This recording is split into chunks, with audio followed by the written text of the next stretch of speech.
우리 며느리가 5살배기 손녀를 하룻밤 저희 집에 맡기고 갔습니다.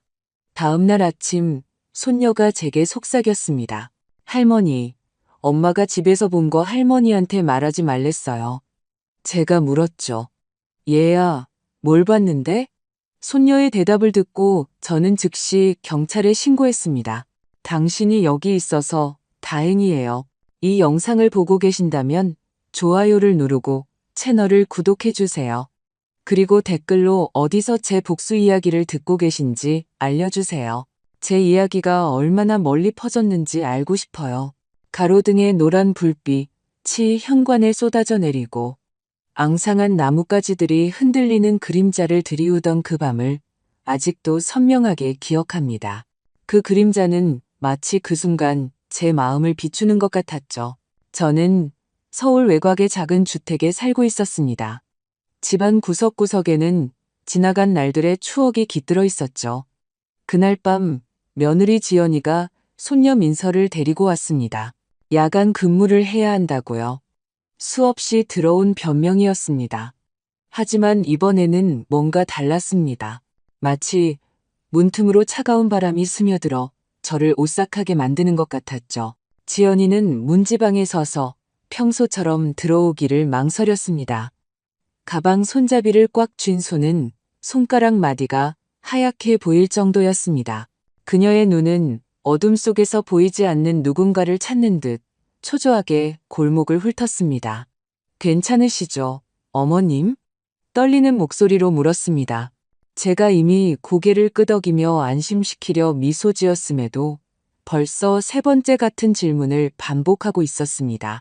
저는 한때 다정했던 며느리의 흔적이라도 찾아보려 그녀의 눈을 들여다봤지만 설명할 수 없는 긴장감만 발견할 수 있었습니다. 지연이 옆에서 제 어린 손녀 민서는 엄마 다리에 꼭 붙어 숨어 있었습니다. 손에는 봄이라는 이름의 곰인형을 힘껏 껴안고 있었죠. 그 곰인형은 민서가 슬픔 속에서 자라는 것을 지켜본 세월처럼 이미 낡고 색이 발해 있었습니다. 유치원복은 아마 온종일 입고 있었는지 살짝 구겨져 있었고요. 크고 동그란 눈은 수줍음과 간절함이 뒤섞인 채 마치 안전한 피난처를 구하는 듯 저를 바라보았습니다. 가슴이 미어졌습니다.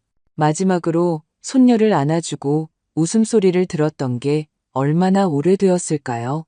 옛날처럼 말이에요. 지연이가 떠나려 할 때였습니다. 그녀는 민서에게 몸을 숙여 아주 작게 속삭였지만 제게도 들릴 만큼은 되었습니다. 잘 자, 우리 딸, 내일 데리러 올게. 그러고는 고개를 들어 제 눈과 찰나의 순간 마주쳤습니다. 그 순간 저는 무언가를 느꼈습니다. 경고인지 아니면 애원인지 확실하지 않았지만 그 눈빛은 제 가슴을 무겁게 짓눌렀습니다. 지연이는 서둘러 몸을 돌렸고 그녀의 마른 실루엣은 금세 어둠 속으로 사라져 저와 민서만 현관에 남겨졌습니다. 저는 민서의 손을 잡고 안으로 들어갔습니다. 제 작은 부엌 큰 민서를 맞이하기 위해 오후부터 끓인 된장찌개 냄새로 가득했습니다. 민서 앞에 찌개를 놓아주며 미소 지었습니다. 조금 먹으렴, 아가. 널 위해 끓였단다. 하지만 아이는 숟가락을 거의 움직이지 않았습니다. 눈은 그릇 안에 고정된 채였죠. 입맛 없어요, 할머니. 방해될까 두려운 듯 작은 목소리로 중얼거렸습니다.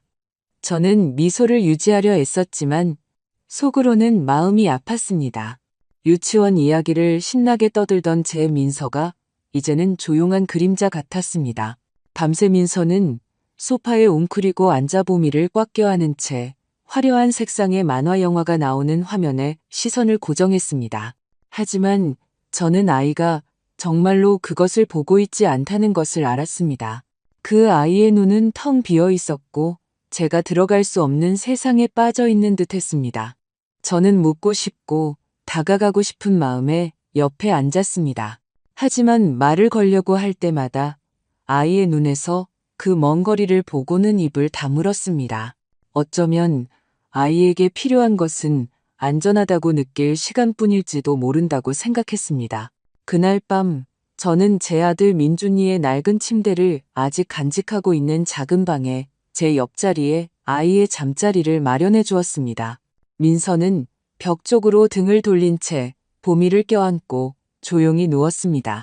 정적 속에서 저는 삶에 지친 어른처럼 내쉬는 아이의 깊은 한숨 소리를 똑똑히 들을 수 있었습니다. 그 한숨 소리는 민준이가 떠난 후 제 심장이 아프게 뛰는 소리만 들으며 잠 못 이루던 제 밤들을 떠올리게 했습니다. 저는 민서를 안아주며 언제나 곁에 있을 거라고 말해주고 싶었지만 아이를 놀라게 할까 두려웠습니다. 그래서 저는 가만히 누워 아이가 평온한 잠을 자기를 기도하며 듣고만 있었습니다. 하지만 제 잠은 편치 않았습니다. 자정 무렵 저는 민서의 흐느낌에 놀라 잠에서 깼습니다. 아이는 꿈을 꾸고 있었습니다. 떨리고 끊어지는 목소리로 할머니, 너무 무서워요. 저를 두고 가지 마세요. 저는 서둘러 몸을 일으켰습니다. 아이의 어깨에 손을 얹었지만 민서는 여전히 잠든 채였습니다. 미간을 찌푸리고 입술을 꽉 다문 모습이 마치 두려움을 억누르려는 듯 했습니다. 저는 부드럽게 아이의 머리카락을 쓰다듬으며 속삭였습니다. 할머니 여기 있어. 아가. 아무데도 안 가. 하지만 제 안에서는 어렴풋한 걱정이 손가락 사이로 스며드는 차가운 바람처럼 자라나기 시작했습니다. 다음 날 아침 새벽빛이 창문 틈으로 스며들어 바닥에 따스한 황금빛 줄무늬를 그렸습니다. 저는 일찍 일어나 조용히 부엌으로 들어가 전날 밤의 무거운 분위기를 걷어내기 위해 익숙한 분위기를 만들려 했었습니다. 계란이 프라이팬에서 지글거렸습니다. 토스트와 따뜻한 우유 냄새가 작은 부엌 전체에 퍼졌습니다. 저는 민서가 잠에서 깨어 제 아들 민준이가 어렸을 때 매일 아침 그랬던 것처럼 그 따스함을 느끼길 바랐습니다. 하지만 마음 한구석에서는 이미 아무것도 예전 같지 않다는 것을 알고 있었습니다. 민서는 헝클어진 머리에 많이 울었는지 붓고 충혈된 눈으로 방에서 나왔습니다. 여전히 곰인형 보미를 꽉 껴안고 있었는데 마치 그것만이 자신을 지탱해주는 유일한 것인 듯 했습니다. 저는 부드러운 목소리로 미소 지으려 했었습니다. 아가, 어젯밤 잘 잤니? 민서는 고개를 숙이고 입술을 꽉 다문 채 바로 대답하지 않았습니다. 저는 목소리가 가볍게 들리도록 신경 쓰며 프라이팬에 계란을 계속 뒤집었습니다.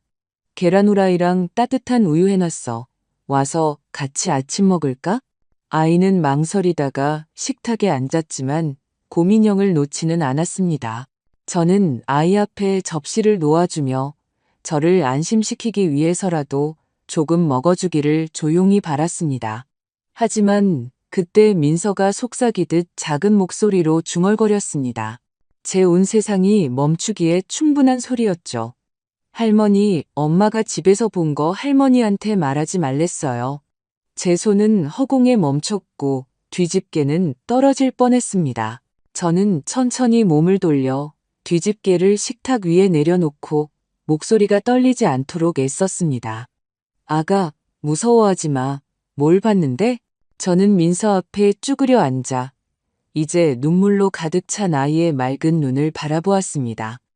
아이는 두려움과 말하고 싶은 욕구 사이에서 싸우는 듯 입술을 꽉 깨물었습니다.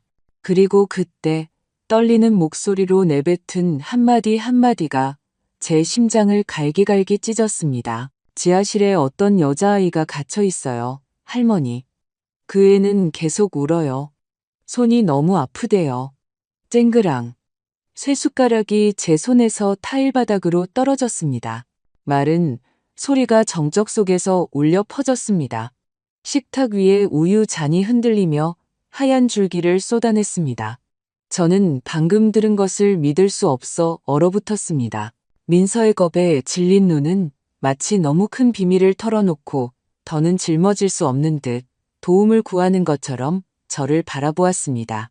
무언가 말하고 더 묻고 싶었지만 누군가 목을 힘껏 조르는 것처럼 목이 막혔습니다. 민서는 울음을 터뜨리며 제 품에 뛰어들어 제 어깨에 얼굴을 묻었습니다. 아이의 작은 몸은 폭풍우 속에 갇힌 작은 새처럼 걷잡을 수 없이 떨렸습니다. 저는 아이의 거친 숨결 하나하나를 느끼며 힘껏 껴안았지만 제 머릿속에서는 수천 개의 질문이 소리치고 있었습니다. 지연이네 집에 갇힌 아이라니 어떻게 그럴 수가 있을까? 저는 민서가 그저 상상한 것이라고, 아이의 악몽일 뿐이라고 믿고 싶었습니다. 하지만 그 눈, 아이의 얼굴에 서린 그토록 선명한 공포는 이것이 동화가 아니라고 말해주고 있었습니다. 저는 헝클어진 머리카락을 부드럽게 쓰다듬으며 아이를 진정시키려 했지만 제 마음은 이미 제 작은 가족의 기억이 온전히 남아있던, 마치 서울의 햇살처럼 빛나던 지난 날들로 향하고 있었습니다. 몇 년 전 이 집은 지금처럼 조용하지 않았습니다. 웃음소리와 목소리, 그리고 부엌에서 풍겨오는 익숙한 향기로 가득 차 있었죠. 주말 오후마다 제 아들 민준이가 햇살처럼 환한 미소를 지으며 집으로 들어오던 때를 완벽하게 기억합니다. 키 크고 튼튼한 엔지니어였던 제 아들은 언제나 어떤 그림자든 걷어낼 수 있을 것 같은 따뜻한 에너지를 전해주었습니다. 엄마, 오늘 현장에서 팀원들 다 웃게 만들었어요. 먼지투성이 신발을 벗고 민서를 어깨에 태우며 을의 이야기를 시작하곤 했습니다. 그때 겨우 걸음마를 떼던 아주 작은 민서는 아빠가 공중으로 던져줄 때마다 하늘에 닿으려는 듯 작은 손을 흔들며 까르르 웃었습니다. 그 시절 며느리 지연이는 해바라기처럼 빛나는 미소를 가진 다정한 아가씨였습니다. 저와 그녀는 부엌에서 함께 전통 음식을 만들며 몇 시간이고 보내곤 했습니다. 갈비찜은 우리 둘 다 가장 좋아하는 음식이었죠. 저는 그녀에게 마른 고추를 갈고 참깨가 향을 낼 때까지 볶는 법을 가르쳐 주었습니다. 그리고 우리는 요리하는 동안 즐겁게 수다를 떨었습니다. 어머님, 민준 씨가 이 음식 좋아할 거라고 생각하세요? 그녀는 기쁨으로 빛나는 눈으로 묻곤 했습니다. 저는 농담하며 미소 지었죠. 민준이가 우리가 만든 걸 맛있게 안 먹으면 내가 직접 혼내줄 거야. 그토록 소박하고 따뜻했던 순간들은 제 기억 속에서 귀한 보석과도 같았습니다. 영원히 지속될 것이라 생각했던 보물들이었죠. 가족 저녁 식사는 제가 가장 소중히 여기는 시간이었습니다. 민준이는 식탁 상석에 앉아 공사 현장에서의 재미있는 일화들을 들려주었습니다. 누군가 시멘트통을 떨어뜨린 이야기부터 쉬는 시간에 팀 전체가 목청껏 노래를 부르던 이야기까지요. 그의 무릎에 앉아있던 작은 민서는 커다란 눈으로 귀 기울여 듣다가 때때로 순진한 질문으로 말을 끊곤 했습니다. 아빠, 그 트럭은 우리 집만큼 커? 저는 그저 거기서 제 작은 가족을 바라보았습니다. 마음은 평화로 가득 찼죠. 인생이 결코 쉽지는 않았지만 저는 온전한 가족을 가진 행운아라고 되뇌던 순간들이 있었습니다. 하지만 모든 것은 운명처럼 정해진 어느 비 오는 밤에 산산조각이 났습니다. 전화벨이 집요하게 울리며 제 잠을 찢어놓던 그 새벽을 아직도 기억합니다. 수화기 너머의 목소리는 떨면서 민준이가 사고를 당했다는 소식을 전했습니다. 그의 차가 빗길에 미끄러져 어둠 속에서 낭떠러지로 떨어졌다고요.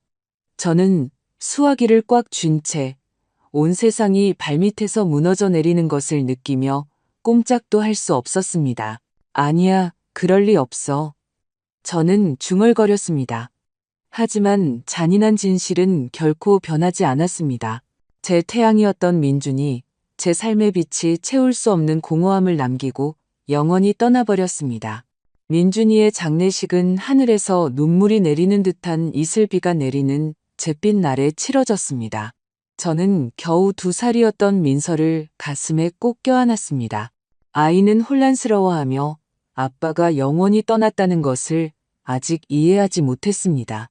아빠 어디 갔어, 할머니? 민서는 너무나 맑은 목소리로 물었고 저는 울음을 터뜨리고 싶은 심정이었습니다. 저는 아이를 더 힘껏 껴안고 속삭였습니다. 아빠는 아주 먼 곳에 갔단다.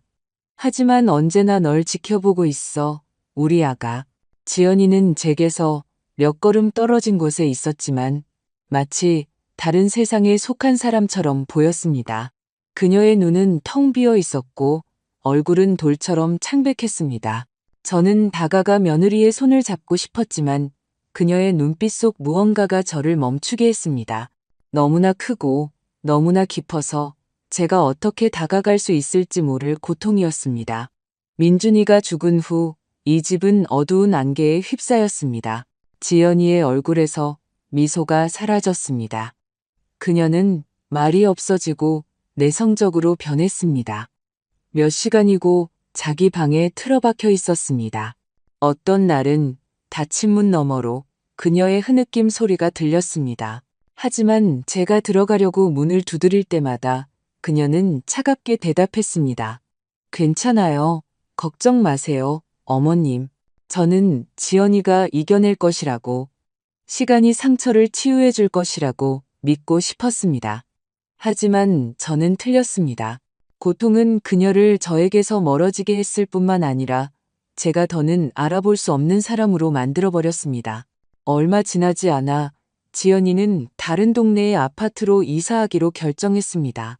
새로운 시작이 필요해요, 어머님. 그녀는 제 눈을 피하며 단조로운 목소리로 말했습니다.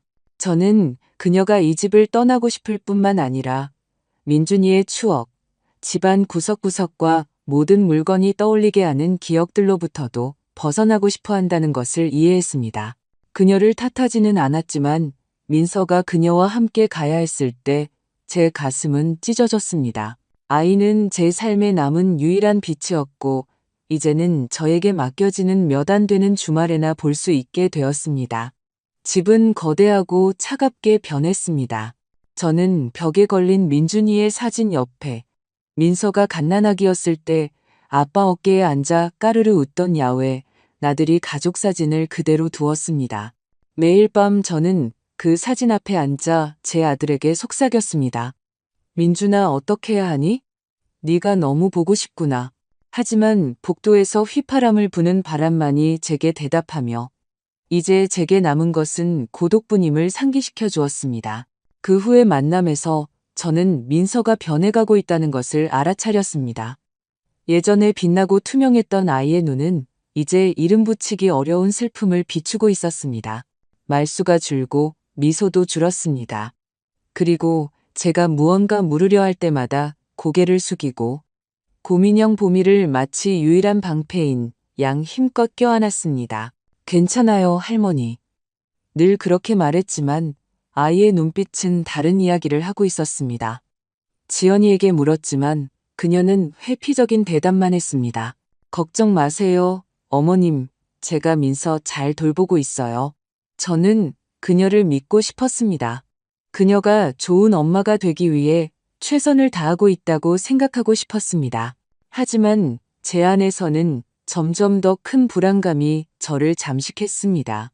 저는 눈물을 삼키고 제 손녀가 조금씩 멀어지는 것을 무력하게 지켜볼 수밖에 없었습니다.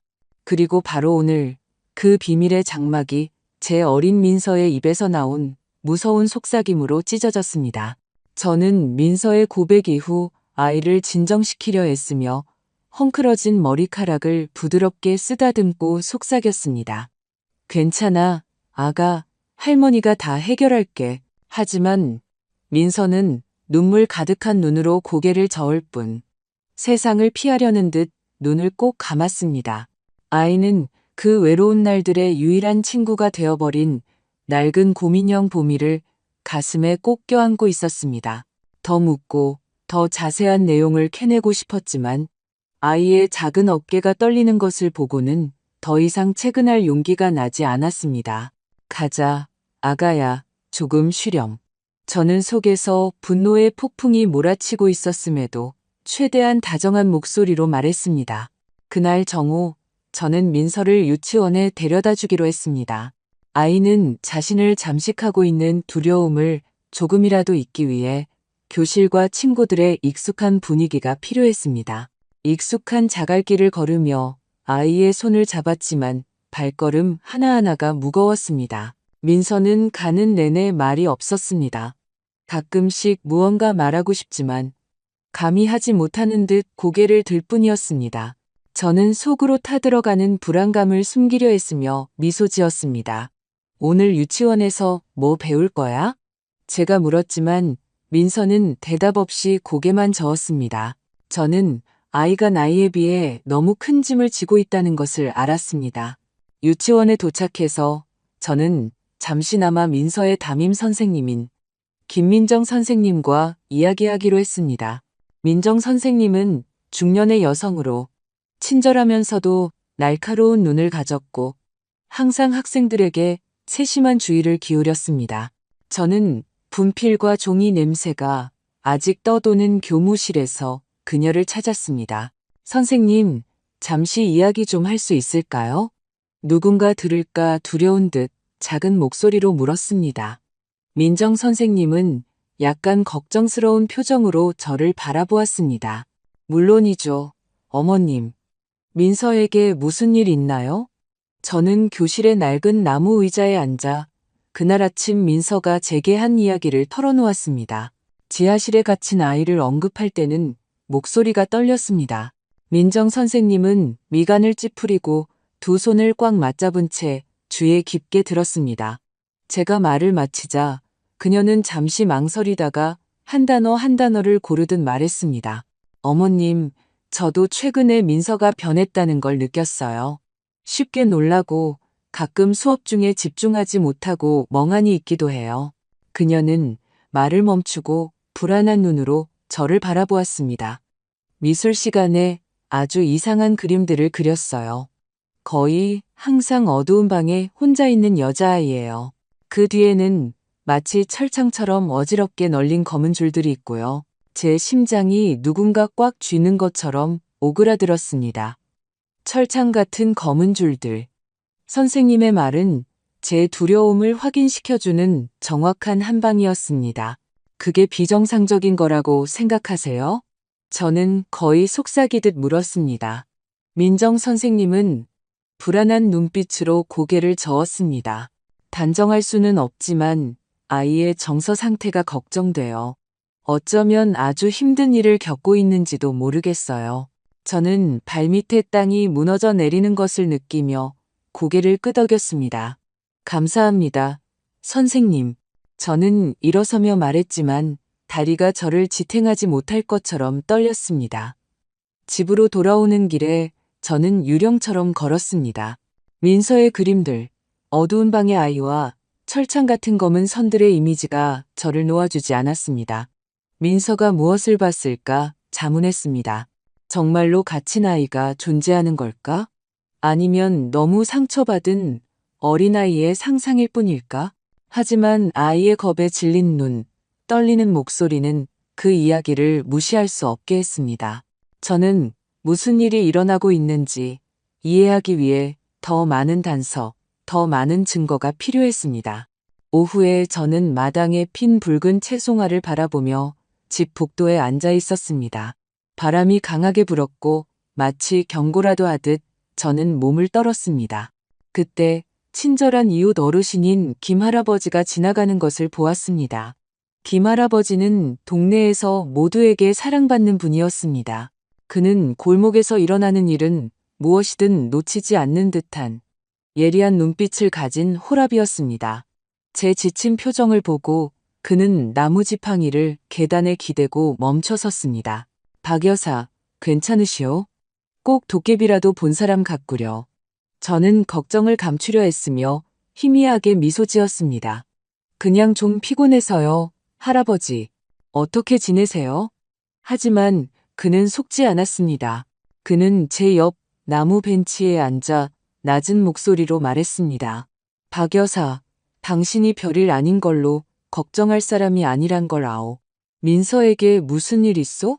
저는 이 일을 나눠야 할지 말아야 할지 망설였지만 민서의 겁에 질린 눈빛을 떠올리며 일부만 털어놓기로 했습니다. 떠보기 위해서였죠. 민서가 지연이네 집에 있는 어떤 아이에 대해 이상한 말을 해서요. 이제 뭘 생각해야 할지 모르겠어요. 김할아버지는 미간을 찌푸렸습니다. 그의 눈이 날카로워졌습니다. 잠시 침묵이 흐른 후 그는 누군가 들을까 두려운 듯 목소리를 낮췄습니다. 박 여사, 내가 아무에게도 말하지 않은 게 있어. 지난주 어느 밤 잠이 안 와서 마당에 나갔다가 지연이가 어떤 아이의 손을 잡고 서둘러 집으로 들어가는 걸 봤소. 분명 민서는 아니었소. 벌써 자정이 넘은 늦은 시간이었지. 그는 말을 멈추고 계속해야 할지 망설이는 듯 저를 바라보았습니다. 희미하게 흐느끼는 소리도 들렸소. 그때는 민서가 아파서 우는 줄 알았지. 하지만 지금 당신 말을 들으니 이상하게 느껴지기 시작하는구려. 김 할아버지의 말은 제게 벼락처럼 떨어졌습니다. 심장이 세차게 뛰었습니다. 제 손은 외투 끝을 꽉 쥐었습니다. 확실하세요? 할아버지, 잘 보셨어요? 떨리는 목소리로 물었습니다. 그는 생각에 잠긴 눈으로 고개를 끄덕였습니다. 얼굴은 분간하지 못했지만 민서는 아니었소. 더 작고 머리카락도 더 짧았지. 지연이를 오해할까봐 아무 말도 안 했소. 하지만 조심하시오. 저는 흩어져 있던 조각들이 제 마음속에서 끔찍한 그림으로 맞춰지기 시작하는 것을 느끼며 고개를 끄덕였습니다. 그날 밤 지연이가 민서를 데리러 왔습니다. 저는 무거운 마음으로 그녀가 들어오는 것을 문에서 지켜보았습니다. 칼날처럼 날카로운 그녀의 시선이 제가 얼마나 알고 있는지 가늠하려는 듯 제 몸을 위아래로 훑었습니다. 민서 돌봐주셔서 감사해요. 이전의 따뜻함은 한 점도 없이 차갑게 말했습니다. 민서는 엄마 뒤에 숨어 곰인형 보미를 꽉 껴안은 채 불안 가득한 눈으로 저를 바라보았습니다. 저는 아이를 붙잡고 더 묻고 싶었지만 지연이의 시선이 저를 멈추게 했습니다. 그녀는 민서의 손을 잡고 더 말없이 서둘러 끌고 갔습니다. 저는 문지방에 서서 그들의 실루엣이 골목으로 사라지는 것을 가슴이 억눌린 채 지켜보았습니다. 새벽녘, 저는 온 세상이 저를 등진 듯 가슴에 참을 수 없는 무게를 느끼며 일어났습니다. 저는 안락한 곳을 벗어나 아프더라도 진실과 마주하기로 결심했습니다. 시내로 가는 첫 버스를 타고 김서린 창밖을 내다보며 뒷자리에 조용히 앉았습니다. 익숙한 거리들이 스쳐 지나갔지만 그날따라 멀고 차갑게 느껴졌습니다. 경찰서 건물이 눈앞에 나타났습니다. 얼룩진 벽을 가진 낡은 건물이었습니다. 안으로 들어서자 축축한 종이와 탄 커피 냄새가 섞인 공기가 제 불안감을 더했습니다. 저는 떨리는 손으로 외투를 꽉 쥐고 목소리를 굳건히 유지하려 했으며 접수대 앞에 섰습니다. 책임자와 이야기하고 싶습니다. 기록을 훑어보던 젊은 경찰관에게 말했습니다. 그는 호기심 어린 눈으로 저를 보더니 강태식 경감이 극힌 자국투성이의 나무 책상 뒤에 앉아있는 작은 방으로 저를 안내했습니다. 강 경감은 너무 많은 고통스러운 이야기를 목격한 듯 지친 눈과 굳은 얼굴을 한 중년 남성이었습니다. 저는 자리에 앉아 심호흡을 하고 모든 것을 이야기하기 시작했습니다. 민서의 속삭임, 지하실에 갇힌 아이, 김민정 선생님이 묘사한 이상한 그림들, 그리고 밤에 나타난 낯선 아이에 대한 김 할아버지의 증언에 대해 말했습니다. 제 목소리는 떨렸지만 마치 진실의 벽을 쌓는 벽돌, 하나하나처럼 명확하게 말하려 애썼습니다. 경감님, 이게 미친 소리처럼 들린다는 거 알아요. 하지만 민서는 거짓말을 하지 않아요. 제 손녀는 두려워하고 있고 저는 아주 나쁜 일이 벌어지고 있다고 생각해요. 저는 강경감의 눈에 담긴 절박함을 그가 알아주길 바라며 그의 눈을 똑바로 쳐다보며 말을 마쳤습니다. 강경감은 제 말을 들으며 손으로 책상을 일정하게 두드렸습니다. 하지만 제가 말을 마치자 그는 천천히 고개를 저었습니다. 어머님, 걱정하시는 마음은 이해합니다. 그는 감정 없는 평탄한 목소리로 말했습니다. 하지만 우리가 가진 것은 한 아이의 말과 그림 몇 장, 그리고 이웃의 증언뿐입니다.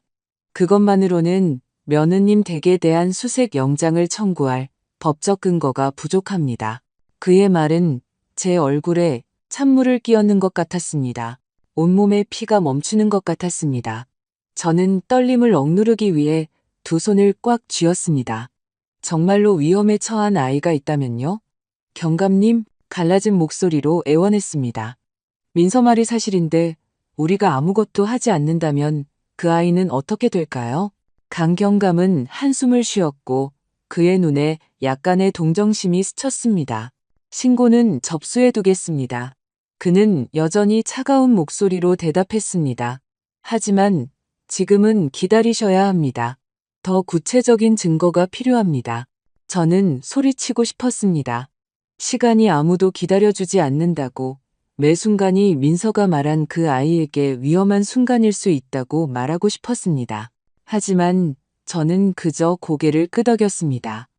일어서자 다리가 거의 저를 지탱하지 못하는 것 같았습니다. 감사합니다, 경감님.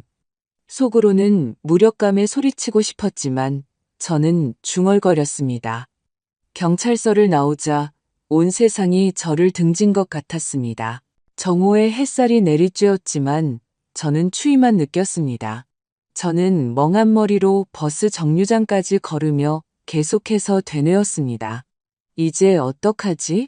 저는 경찰이 즉시 행동해주기를, 민서의 말을 믿어주기를 바랐습니다.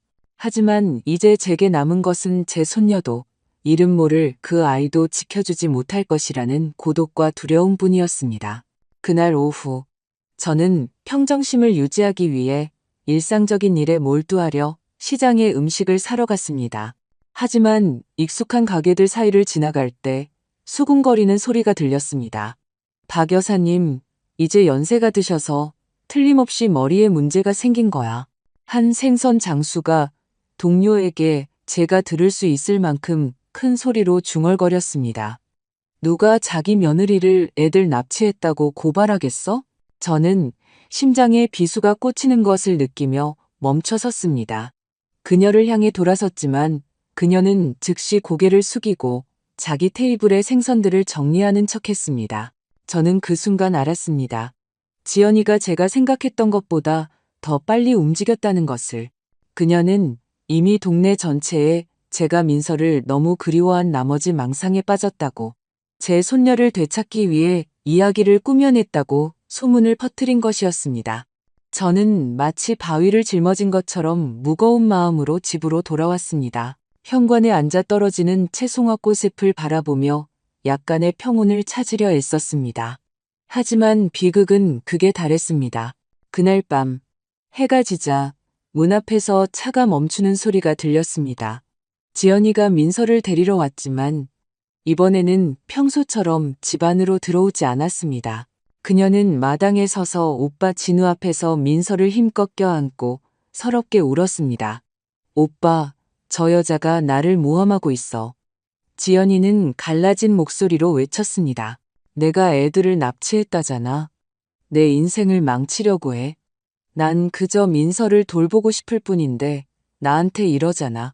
키 크고 거친 남자인 진우가 제 앞으로 다가와 손가락으로 저를 가리키며 으르렁거렸습니다. 아주머니, 제발 우리 가족 좀 내버려 두세요. 대체 누구시길래 감히 제 동생을 이렇게 모함하세요? 저는 목이 졸리는 듯한 심정으로 꼼짝도 못하고 서 있었습니다. 이웃들이 길가에 모여들기 시작했고 그 모든 호기심, 동정, 불신이 담긴 시선이 제게 꽂혔습니다. 박 여사님이 손녀를 너무 그리워해서 그런가 봐. 그래서 헛소리를 하시나 보네. 누군가 중얼거렸습니다. 불쌍해라. 연세도 많으신데 다른 사람이 동의했습니다. 저는 소리치고 싶었습니다. 제가 미치지 않았다고, 민서가 끔찍한 것을 봤다고 말하고 싶었습니다. 하지만 말문이 목구멍에서 막혔습니다. 저는 그저 거기에 꼼짝 않고 서서 온 세상이 제게 등을 돌리는 것을 느꼈습니다. 차 안에서 민서가 창문으로 저를 돌아보았습니다. 그 아이의 눈은 할머니, 살려주세요라고 말하는 듯 슬픔과 절망으로 가득 차 있었습니다. 저는 아이에게 달려가 안아주고 보내고 싶지 않았지만 제 다리는 땅에 박힌 듯 움직이지 않았습니다. 지연이는 시동을 걸었고 차는 제 손녀를 뒤에 남기고 저를 이웃들의 시선 아래 홀로 남겨둔 채 멀어졌습니다. 저는 등 뒤에서 들려오는 수군거림을 들었습니다. 예전에는 가까운 이웃이었던 그 사람들이 이제는 망상에 빠진 노파를 보듯 저를 바라보고 있었습니다. 저는 혼자일지라도 포기할 수 없다는 것을 마음속 깊이 알고 있었습니다. 이웃들 앞에서 겪은 쓰라린 대면 이후 저는 비틀거리며 집으로 들어갔습니다. 의심의 눈초리와 속삭임에 묶인 듯 발걸음이 무거웠습니다. 저는 상실의 고통에 이미 익숙해졌다고 생각했지만 이제는 폭풍에 저항할 힘도 없이 바람에 휩쓸리는 말은 잎사귀 같았습니다. 저는 벽에 걸린 민준이의 초상화를 멍하니 바라보며 거실의 낡은 소파에 주저앉았습니다. 아들의 미소는 여전히 따뜻했지만 그 모습이 제 속을 더욱 헤집어 놓을 뿐이었습니다. 민준아, 어떻게 해야 하니? 방이 정적 속에서 갈라진 목소리로 속삭였습니다. 아무도 대답하지 않았습니다. 현관에서 들리는 바람 소리와 제가 듣지 않는 텔레비전 뉴스 소리뿐이었습니다. 제가 들을 수 있는 것은 침묵 속에서 비명을 지르는 제 심장 소리뿐이었습니다. 저는 두 손으로 얼굴을 감싼 채 온 세상이 저를 등졌다고 느끼며 거기에 있었습니다. 슬픔이 가득 담긴 채 차창으로 저를 바라보던 민서의 모습은 제 영혼을 꿰뚫는 칼과도 같았습니다. 지연이는 저를 동네에 미친 여자로 만드는 데 성공했습니다. 제가 손녀를 너무 그리워한 나머지 환각을 본다는 그녀의 소문은 제 자존심에 밝히는 바늘과도 같았습니다. 저는 경찰서 방문에 모든 희망을 걸었지만 강경감의 차가운 거절만 받았을 뿐입니다. 충분한 증거가 없습니다. 그가 말했죠. 민서가 겁에 질려 있고 어쩌면 이름 모를 다른 아이가 위험에 처해 있을지도 모르는데 어떻게 제가 기다릴 수 있을까요? 그날 밤 저는 잠을 이루지 못했습니다. 눈을 뜬 채 침대에 누워 천장을 바라보며 제 무력함의 매 순간을 알리는 시계에 째깍거리는 소리를 들었습니다. 눈을 감을 때마다 민서의 눈빛이 떠오르거나 지하실에 어떤 여자아이가 갇혀 있어요. 라는 끔찍한 속삭임이 다시 들려왔습니다. 저는 민서가 전날 밤 잤던 베개를 껴안고 돌아누웠습니다. 마치 아이의 향기가 아직 남아있는 듯 그것이 제게 계속 나아갈 힘을 줄 수 있을 것처럼요. 하지만 제가 느낀 것은 가슴 속의 차가운 공허함 뿐이었습니다. 저는 자문했습니다. 은수가, 네가 옳은 일을 하고 있는 거니?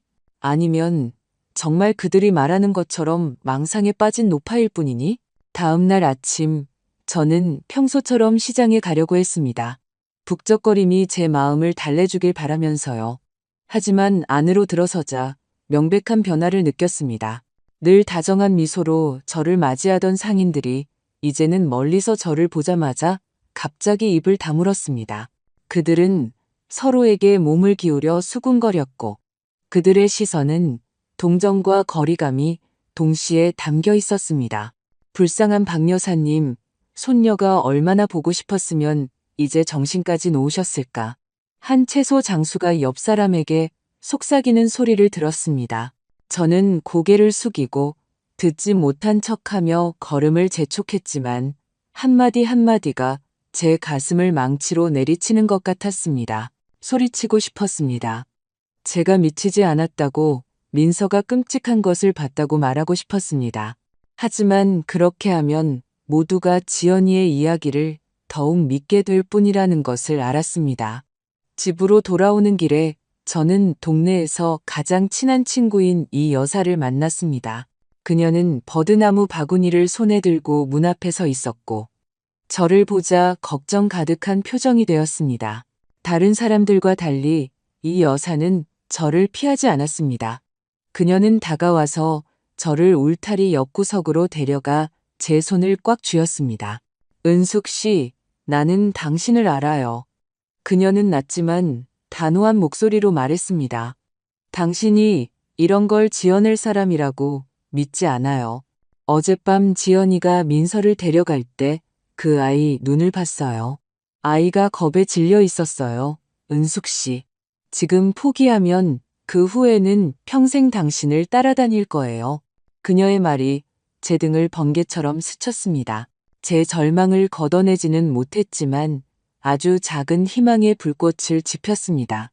저는 눈물이 터져 나올 뻔한 것을 참으며 그녀의 손을 잡았습니다. 고마워요, 이 여사님. 속삭였지만 이제 뭘 해야 할지 모르겠어요. 아무도 날 믿어주지 않아요. 이 여사는 제가 오랫동안 제 자신에게서 보지 못했던 결의의 찬 눈빛으로 제 손을 더 꽉 쥐었습니다. 계속해야 해요, 은숙 씨. 민서를 위해서, 그리고 당신 자신을 위해서. 소문 때문에 물러서지 말아요.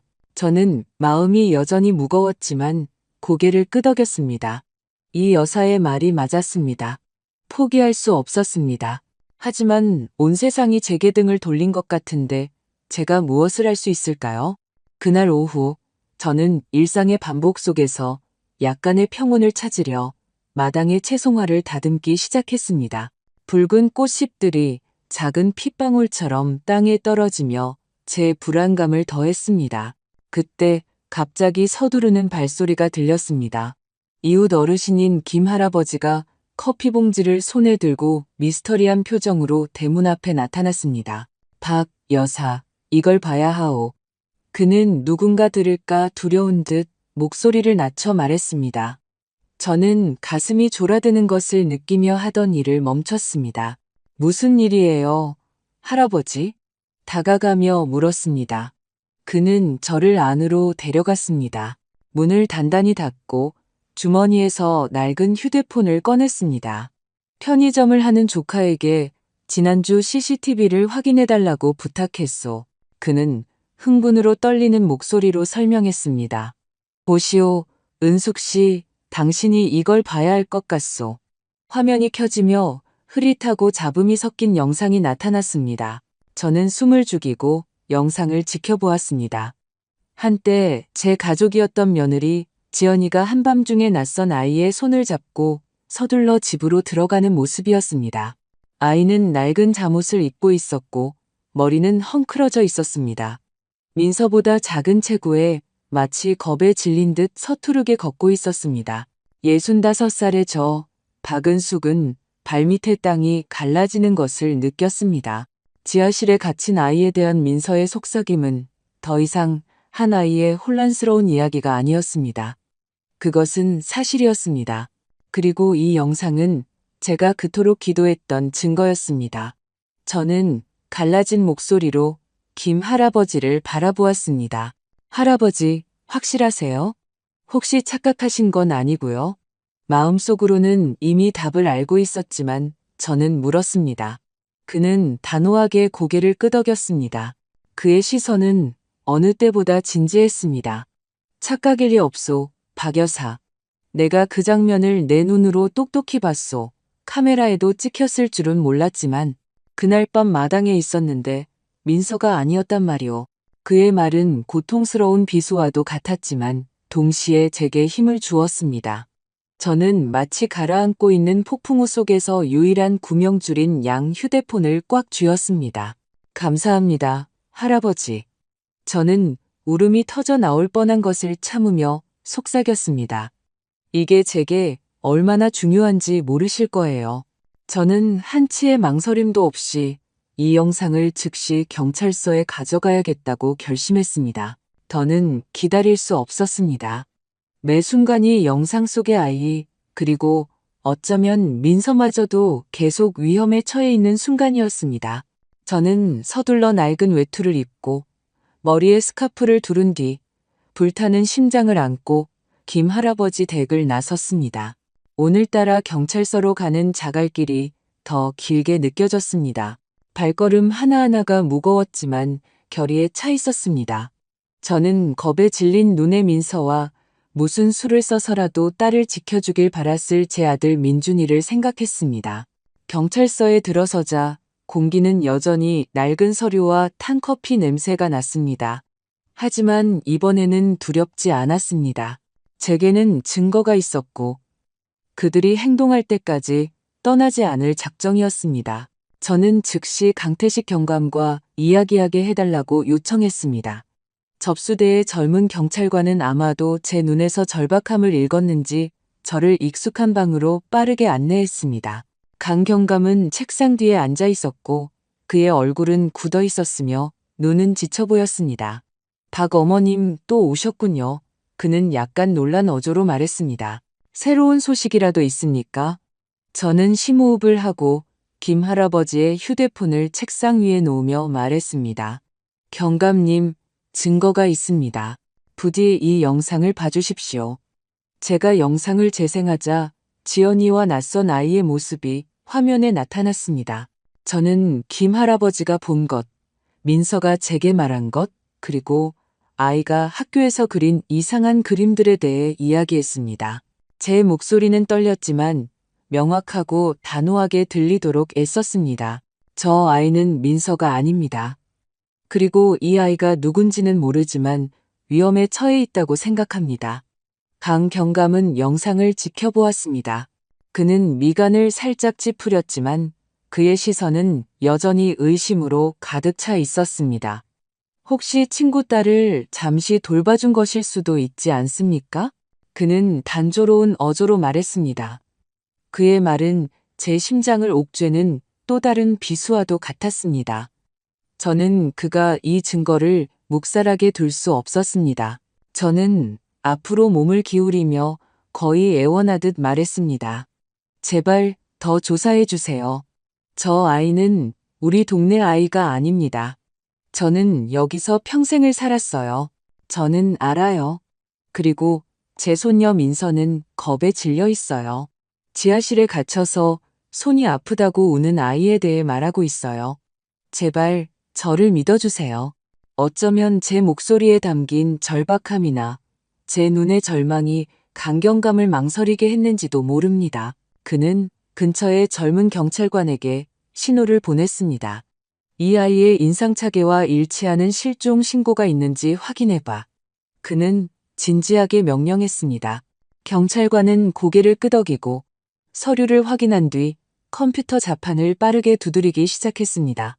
저는 심장이 세차게 뛰는 것을 느끼며 마치 마지막 희망을 붙잡는 것처럼 외투 끝을 꽉 쥐고 앉아 있었습니다. 몇 분 후 젊은 경찰관이 갑자기 외쳤습니다. 경감님, 이것 좀 보십시오. 영상 속 아이의 인상착의가 이웃 동네에서 2주 전 실종 신고된 5살 별이와 일치합니다. 그는 컴퓨터 화면을 강경감에게 보여주었고 저는 그의 얼굴이 즉시 변하는 것을 보았습니다. 그의 지친 눈은 이제 제가 한 번도 본 적 없는 진지함으로 빛났습니다. 그는 벌떡 일어나 단호하게 말했습니다. 즉시 정보 확인하고 이웃 동네 경찰서에 연락해서 실종 사건 전체 파일을 요청해 제 심장이 터질 것처럼 가슴 안에서 세차게 뛰었습니다. 이것이었다. 이것이 제가 필요했던 증거였습니다. 별이라는 아이의 이름. 그것은 제 영혼의 어둠을 가르는 한 줄기 빛과도 같았습니다. 저는 눈물이 터져 나올 뻔한 것을 참으며 강경감을 바라보았습니다. 감사합니다, 경감님. 갈라진 목소리로 속삭였습니다. 들어주셔서 감사합니다. 강경감은 대답하지 않았습니다. 그저 고개를 끄덕였을 뿐이지만 그의 눈에서 변화를 보았습니다. 더 이상 의심은 없었고 차가운 결의만이 있었습니다. 그 순간 경찰서 문이 벌컥 열리며 걱정스러운 표정의 이웃 몇몇이 들어왔습니다. 저는 그들을 알아보았습니다. 모퉁이에서 떡을 파는 김 여사님과 김 할아버지와 자주 장기를 두는 박 사장님이었습니다. 김 여사님이 먼저 떨리는 목소리로 말했습니다. 경감님, 박 여사님이 지연이 일로 오셨다는 소식을 들었어요. 저희도 할 말이 있습니다. 그녀는 잠시 망설이다가 허락을 구하는 듯 저를 바라보았습니다.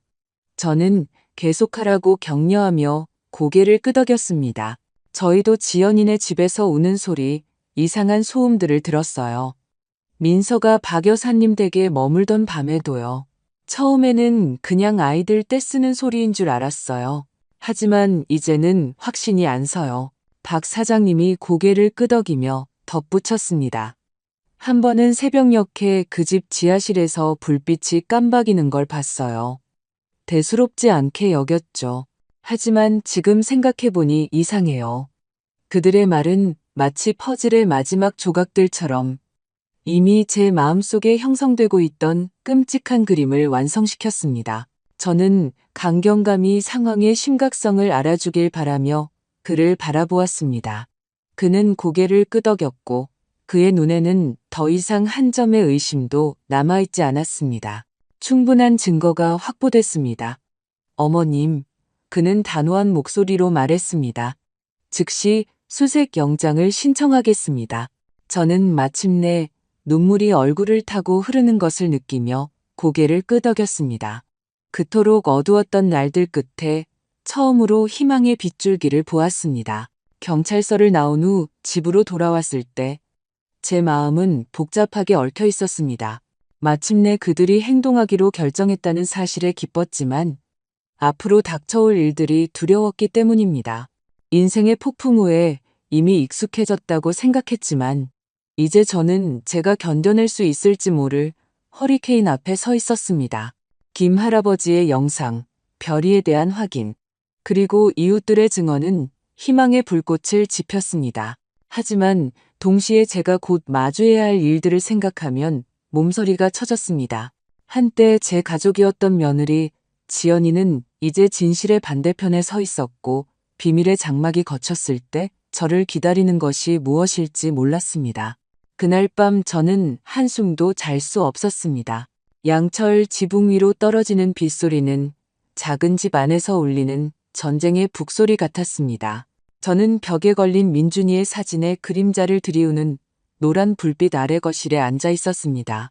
아들의 미소는 여전히 부드러웠지만 그의 눈은 마치 엄마, 강해져야 해요 라고 말하는 듯 저를 바라보는 것 같았습니다. 저는 두 손을 모으고 민준이의 영혼이 제 손녀 민서와 제가 한 번도 본 적 없지만 이제는 제가 계속 싸워야 할 이유가 된 그 순진한 아이, 작은 별이를 지켜주기를 기도했습니다. 민준아, 도와줘. 갈라진 목소리로 말했습니다. 아이들을 지킬 수 있도록 도와줘. 저는 민서를, 제 손녀의 겁에 질린 눈빛을, 그날 아침 부엌에서의 끔찍한 속삭임을 생각했습니다. 낡은 잠옷을 입고 비틀거리며 걷던 영상 속의 아이, 별이를 생각했습니다.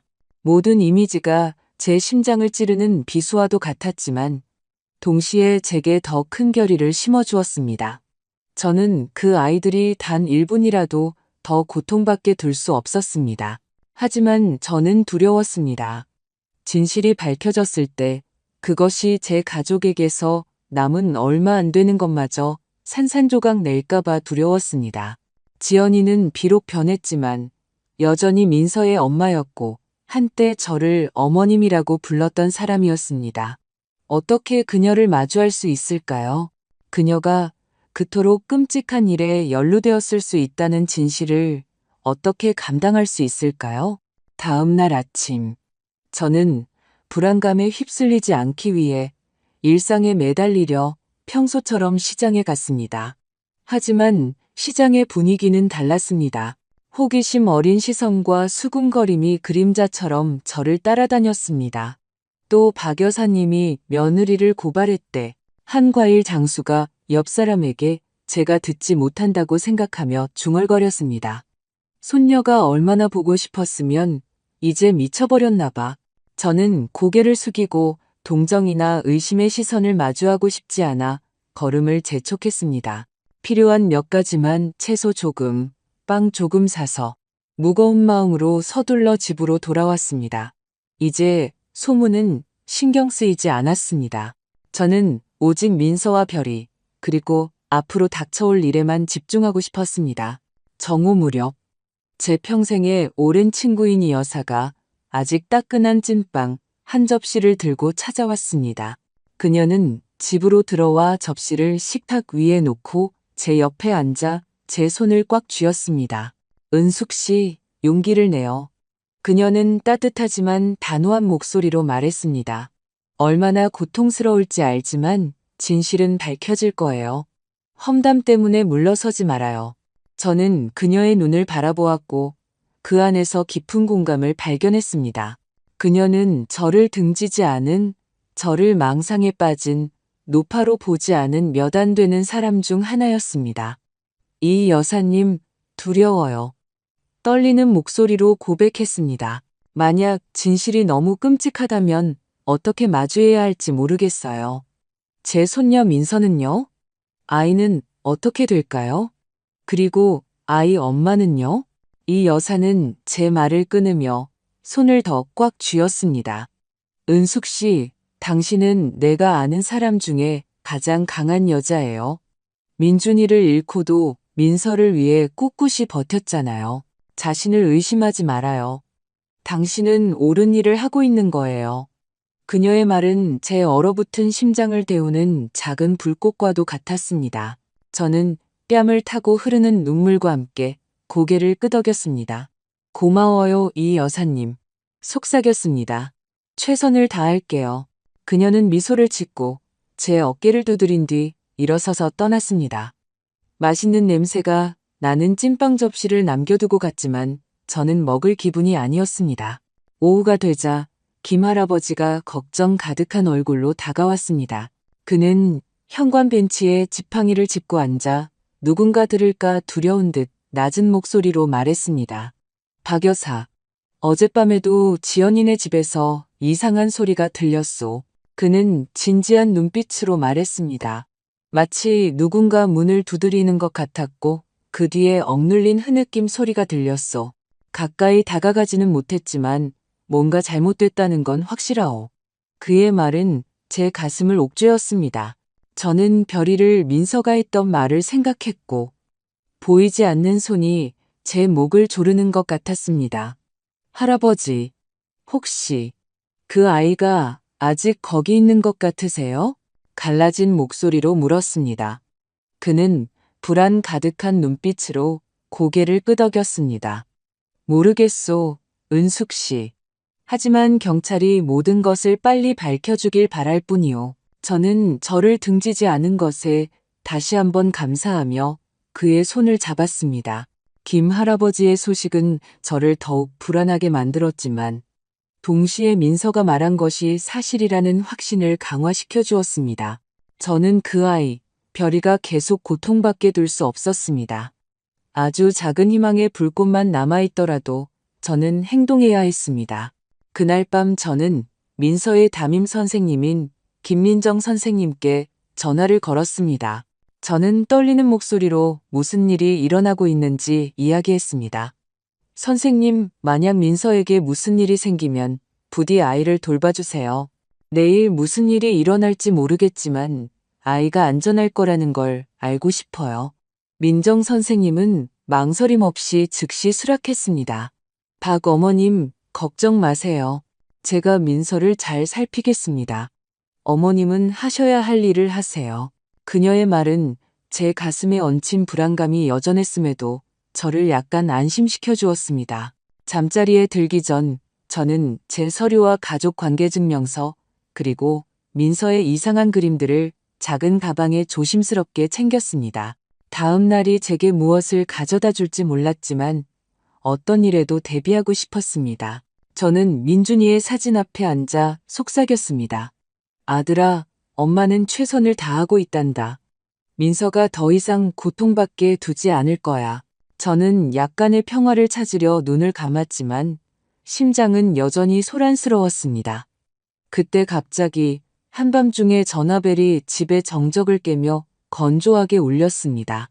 저는 깜짝 놀라 심장이 세차게 뛰는 것을 느끼며 즉시 전화를 받았습니다. 강태식 경감의 목소리였습니다. 짧지만 단호했습니다. 박 어머님, 내일 새벽 지연 씨의 집을 수색할 겁니다. 준비해 두십시오. 저는 수화기가 손에서 떨리는 것을 느끼며 의자에 주저앉았습니다.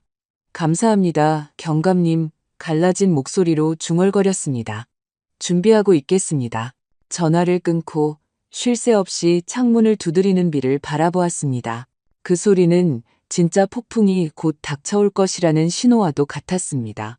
다음 날 아침, 아직 동이 트기도 전에 잠에서 깼습니다. 희미한 빛이 겨우 창문 틈으로 스며들고 있었습니다. 온 세상이 저를 짓누르는 것처럼 가슴이 타는 듯 했습니다. 오늘이 결정적인 날이었습니다. 고통스럽거나 끔찍한 진실이 밝혀질 날이었죠. 저는 두꺼운 외투를 입고 목도리를 두른 뒤 떨리는 손으로 신발끈을 맸습니다. 벽에 걸린 민준이의 사진을 바라보며 속삭였습니다. 아들아, 엄마에게 힘을 줘.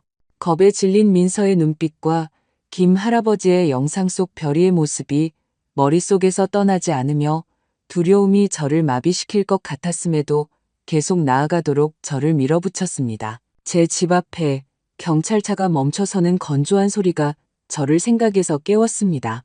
강태식 경감이 차에서 내렸습니다. 그의 굳은 얼굴에는 어떤 감정도 드러나지 않았습니다. 가시죠, 박 어머님. 그는 단호한 목소리로 말했습니다. 저는 서류와 민서의 그림이 든 가방을 부적처럼 꽉 쥔 채 고개를 끄덕였습니다. 차에 올라 뒷자리에 조용히 앉아 김서린 창밖을 내다보았습니다. 지연이의 집으로 가는 길은 그 어느 때보다 짧게 느껴졌지만 매 순간이 한세기처럼 무겁게 느껴졌습니다. 저는 민서와 별이를 생각하며 자문했습니다. 내가 진실을 마주할 힘이 있을까? 지연이의 집에 도착했을 때 하늘은 아직 잿빛이었고 먹구름이 폭풍을 예고하듯 떠다니고 있었습니다. 차가운 바람이 돌풍처럼 불어 마당의 붉은 채송화, 꽃잎을 핏방울처럼 흩날렸습니다. 저는 대문 앞에 서서 심장이 세차게 뛰고 온몸이 떨리는 것을 느꼈습니다. 강경감이 문을 두드렸습니다. 건조한 노크 소리가 정적 속에서 울려 퍼졌습니다. 문이 벌컥 열리고 지연이가 나타났습니다. 그녀의 얼굴은 놀라움으로 창백했지만 그것도 잠시, 이내 그녀의 시선은 분노로 변했습니다. 여기서 뭐 하시는 거예요?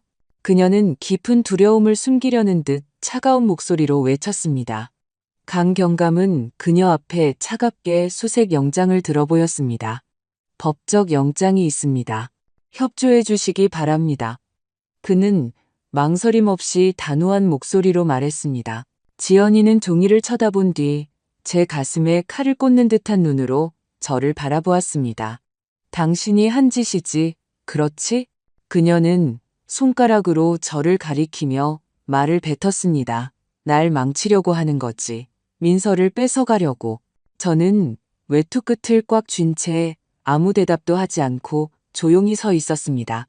저는 오직 민서를 보호하고 작은 별이를 구하고 싶었을 뿐이라고 말하고 싶었습니다. 하지만 말문이 목구멍에서 막혔습니다. 저는 그저 한때 제 며느리였고 이제는 낯선 사람처럼 보이는 그녀를 바라볼 수밖에 없었습니다. 갑자기 지연이의 오빠 진우가 목에 핏대를 세우며 집에서 뛰쳐나와 소리쳤습니다. 여긴 사유지야. 당신들한테는 권리가 없어. 우리 가족을 모함하고 망신 주고 있잖아. 그는 건장한 남자였습니다. 그의 목소리는 궁지에 몰린 짐승처럼 으르렁거렸습니다. 강경감은 대꾸할 가치도 없다는 듯 경찰팀에게 들어가라는 신호만 보냈습니다. 저는 마당에 꼼짝 않고 서 있었고 문틈으로 민서가 거실 구석에 웅크리고 앉아 곰인형 보미를 꽉 껴안고 있는 것을 볼 수 있었습니다. 아이의 눈은 많이 울었는지 붉고 부어 있었습니다. 저는 아이에게 달려가 할머니가 여기 있다고 모든 게 괜찮을 거라고 말해주고 싶었지만 지연이의 차가운 시선이 저를 멈추게 했습니다. 경찰들이 각 방을 수색하기 시작했습니다. 그들의 군화가 타일 바닥을 두드리는 소리가 뒤섞이는 서류 소리와 섞였습니다. 분위기는 너무나 팽팽해서 집 전체가 끔찍한 무언가를 기다리며 숨을 죽이고 있는 것 같았습니다. 지연이는 계속해서 울며 소리쳤습니다. 다 시어머니 탓이에요. 그 여자가 내 인생을 망치려고 해요. 어떻게 미친 늙은이 말을 믿을 수 있어요? 그녀의 말은 제 심장을 꿰뚫는 칼과도 같았습니다. 저는 제가 미치지 않았다고 오직 민서를 보호하고 싶었을 뿐이라고 소리치고 싶었습니다. 하지만 저는 온 세상이 제게 등을 돌린 것 같은 기분으로 거기에 조용히 서 있었습니다. 강경감은 그녀에게 대꾸하지 않았습니다. 그는 그의 팀을 복도 끝으로 이끌었고 거기에는 지하실로 통하는 작고 낡은 철문이 있었습니다. 저는 즉시 공기가 변하는 것을 느꼈습니다. 지연이의 얼굴은 진정한 공황 상태의 표정으로 변했습니다. 그녀는 입구를 막기 위해 팔을 벌리고 달려왔습니다. 갈라진 목소리로 거긴 아무것도 없어요. 그냥 낡은 창고일 뿐이에요. 아무도 열 수 없어요. 그녀의 어조에 담긴 절망감은 제 가슴을 옥죄었습니다. 저는 그 순간 민서가 진실을 말했다는 것을 알았습니다. 그 문 뒤에는 끔찍한 무언가가 숨겨져 있었습니다. 경찰관 한 명이 앞으로 나아가 녹슨 자물쇠에 마스터키를 조용히 꽂았습니다. 진우는 그를 막으려 달려들려 했지만 2명의 경찰관이 즉시 그를 제압했습니다. 열면 안 돼. 그는 몸부림치며 소리쳤지만 그의 힘은 건장한 남자들을 뿌리치기에는 역부족이었습니다. 저는 손이 아플 정도로 꽉 쥔 채 거의 숨을 멈췄습니다. 이웃들이 이미 길가에 모여들어 집을 향해 시선을 고정한 채 수군거리고 있었습니다. 누군가 세상에 박 여사님이 한 말이 사실일까? 라고 말하는 소리를 들었습니다. 하지만 저는 그럴 정신이 없었습니다. 제 모든 관심은 그 철문에 쏠려 있었습니다. 자물쇠가 딸깍하는 건조한 소리와 함께 열렸습니다. 경찰관이 문을 힘껏 당기자 오랫동안 묻혀있던 비밀의 비명처럼 소름 끼치는 삐걱거리는 소리가 울려 퍼졌습니다. 어둡고 깊은 내부에서 희미한 아이의 울음소리가 마치 억눌린 구조 요청처럼 떨리며 들려왔습니다. 지하실 문이 벌컥 열리고 마치 어둠 자체가 끔찍한 비밀을 내뿜는 듯 축축하고 퀴퀴한 공기가 뿜어져 나왔습니다. 저는 지연이의 집마당에 서서 심장이 멎는 것을 느꼈습니다. 안에서 들려오는 부드러운 흐느낌은 희미했지만 마치 저 세상에서 온 애원처럼 선명했습니다. 한 경찰관이 손전등을 켰습니다. 빗줄기가 얼룩진 벽과 부서진 골판지 상자들을 힘껏 훑었고 그때 어두운 구석에서 작은 실루엣 하나가 비틀거리며 나왔습니다. 별이었습니다. 영상 속의 아이, 민서가 두려운 눈으로 말했던 그 아이였습니다. 머리는 헝클어져 있었고 얼굴은 먼지로 뒤덮여 있었으며 찢어진 잠옷이 마른 몸에 달라붙어 있었습니다. 왼팔은 더러운 헝겊으로 조잡하게 감겨 있었고 크게 뜬 눈은 주위의 낯선 사람들을 공포에 질려 바라보고 있었습니다. 저는 망연자실했습니다. 다리에 힘이 풀려 넘어지지 않기 위해 현관 기둥을 꽉 붙잡아야 했습니다. 너무나 작고 연약한 별이의 모습은 제 심장에 비수를 꽂는 것 같았습니다. 저는 민서를 아이가 목격해야만 했던 것을 생각했고 눈물이 터져 나와 뺨을 타고 흘러내렸습니다. 별이야. 저는 갈라진 목소리로 속삭였습니다. 마치 아이의 이름을 부르면 그 고통을 덜어줄 수 있을 것처럼요. 한 여경이 앞으로 달려가 별이를 팔에 안고 아이를 보호하려는 듯 가슴에 꼭 껴안았습니다. 지금 당장 구급차 불러요. 그녀는 절박함이 묻어나는 목소리로 외쳤습니다. 아이는 낡고 색이 바랜 쿠션을 떨리는 손으로 꽉 껴안고 있었는데 마치 그것이 자신의 안전한 세상에서 남은 유일한 것인 듯 했습니다. 이웃들이 마당에 몰려들었고 모두가 경악했습니다. 수군거림이 파도처럼 커졌습니다. 세상의 사실이었어. 결국 박 여사님이 진실을 말한 거였어. 한 목소리가 들렸고 저는 그 안에 담긴 후회를 느꼈습니다. 저를 등졌던 사람들, 저를 미친 늙은이라고 불렀던 바로 그 사람들이 이제는 고개를 숙이고 제 눈을 마주치지 못한 채 거기에 있었습니다. 하지만 저는 승리감을 느끼지 못했습니다. 오직 고통뿐이었습니다. 별이에 대한 고통, 민서에 대한 고통, 그리고 제 가족이 또다시 부서지는 것을 보는 제 자신에 대한 고통이었습니다. 지연이는 미친 듯이 소리치며 별이를 안고 있는 여경에게 달려들었습니다. 아니야, 내가 가둔 게 아니야. 난 그냥 아이를 보호하려고 했을 뿐이야.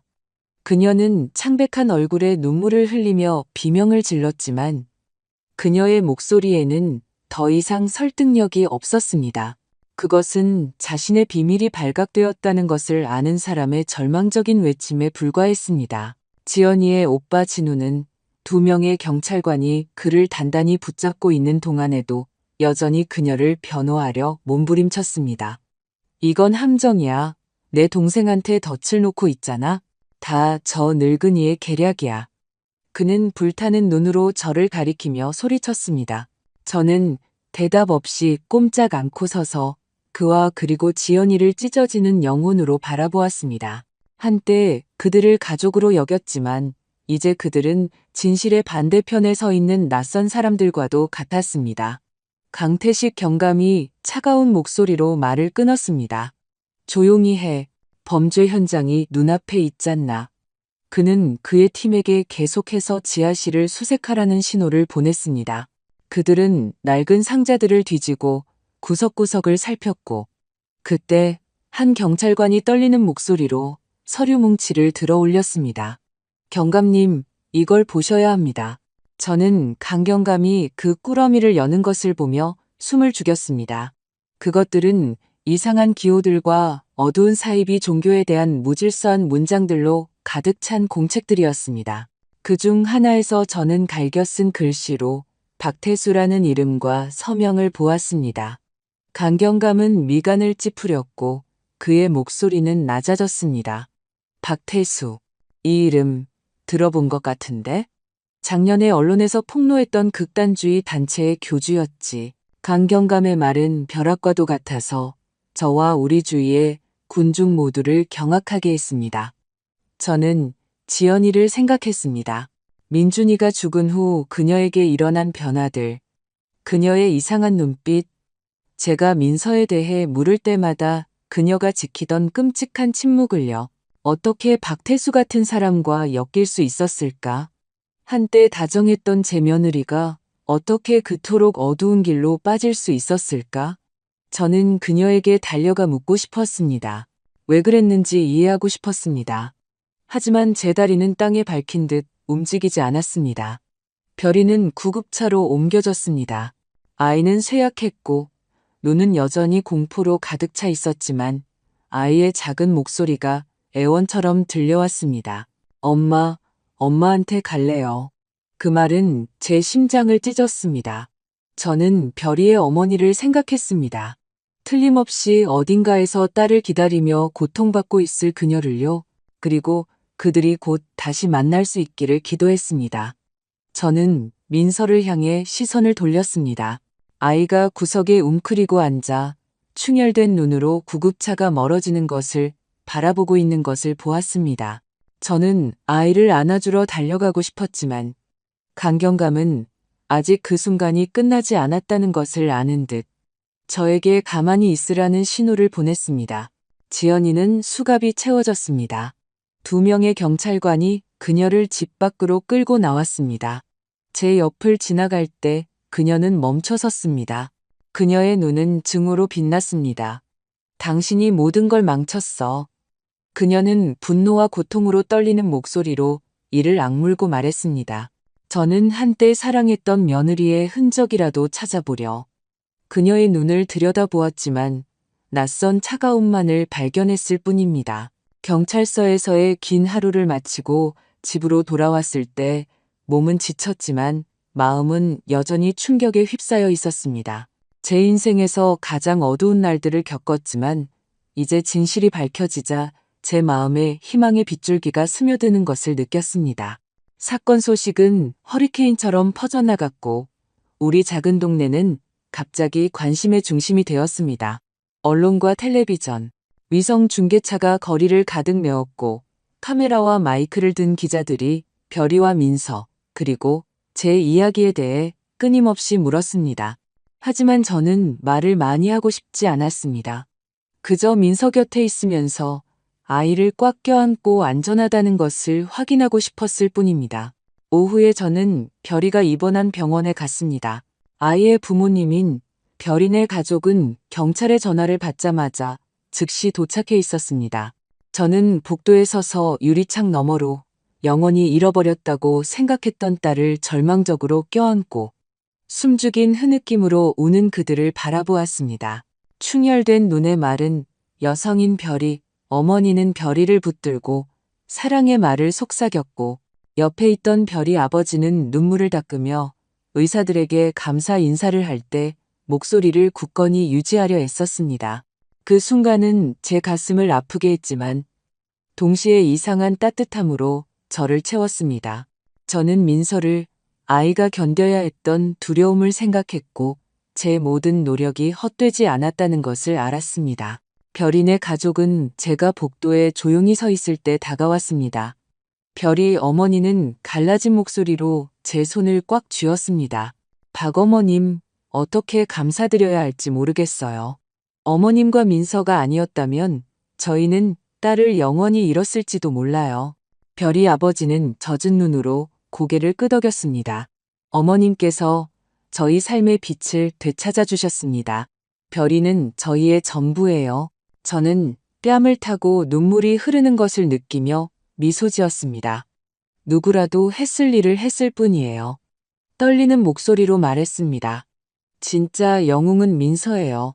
제 손녀는 너무 무서웠음에도 진실을 말할 용기를 냈어요. 그들은 제 손을 더 꽉 쥐며 고개를 끄덕였고 저는 그 몸짓에서 제 얼어붙은 심장을 데우는 불꽃 같은 깊은 감사를 느꼈습니다. 병원 입구 밖에서 저는 이웃들이 기다리고 있는 것을 보았습니다. 예전에 제 등 뒤에서 수군거리고 저를 미친 노파라고 불렀던 그들이 이제는 다른 눈으로 저를 바라보고 있었습니다. 떡 장수인 김 여사님이 다가와 고개를 숙이고 떨리는 목소리로 말했습니다. 박 어머님, 저희가 어머님을 의심해서 잘못했어요. 부디 용서해 주세요. 김 할아버지와 장기를 두곤 했던 박 사장님도 죄책감 가득한 눈빛으로 다가왔습니다. 어머님께서는 우리 중 누구도 감히 하지 못했던 일을 하셨습니다. 정말 영웅이십니다. 저는 고개를 저으며 희미하게 미소 지었습니다. 저는 영웅이 아니에요. 그저 손녀를 지키고 싶은 할머니일 뿐이에요. 하지만 제 안에서는 작은 안도감을 느꼈습니다. 불신의 시선은 사라지고 존경심으로 대체되었습니다. 그리고 늦었지만 진실이 승리했다는 것을 알았습니다. 동네 전체가 민서를 작은 영웅으로 칭송하기 시작했습니다. 그들은 아이의 용기에 대해 8살짜리 아이가 두려움과 세상의 의심에 맞서면서도 감히 진실을 말한 것에 대해 이야기했습니다. 그 말들을 들으며 제 가슴은 자부심과 고통으로 가득 찼습니다. 민서는 이런 일을 겪을 아이가 아니었습니다. 아이는 걱정 없는 어린 시절을 웃음과 근심 없는 날들로 가득한 삶을 살았어야 했습니다. 하지만 저는 제 민서가 생각보다 강하다는 것을 알았고 아이가 이 상처를 극복하도록 돕기 위해 최선을 다할 것이었습니다. 경찰은 다음 날 수사의 예비 결과를 발표했습니다. 지연이는 납치, 불법, 감금, 그리고 위험한 사입이 종교와의 연루 혐의로 기소되었습니다. 지하실에서 발견된 박태수의 서명이 있는 공책들은 경찰이 오랫동안 추적해온 범죄 조직에 대한 더 광범위한 수사를 열게 했습니다. 지연이의 오빠 진우도 은폐 혐의로 조사를 받았지만 그는 모든 것을 부인했습니다.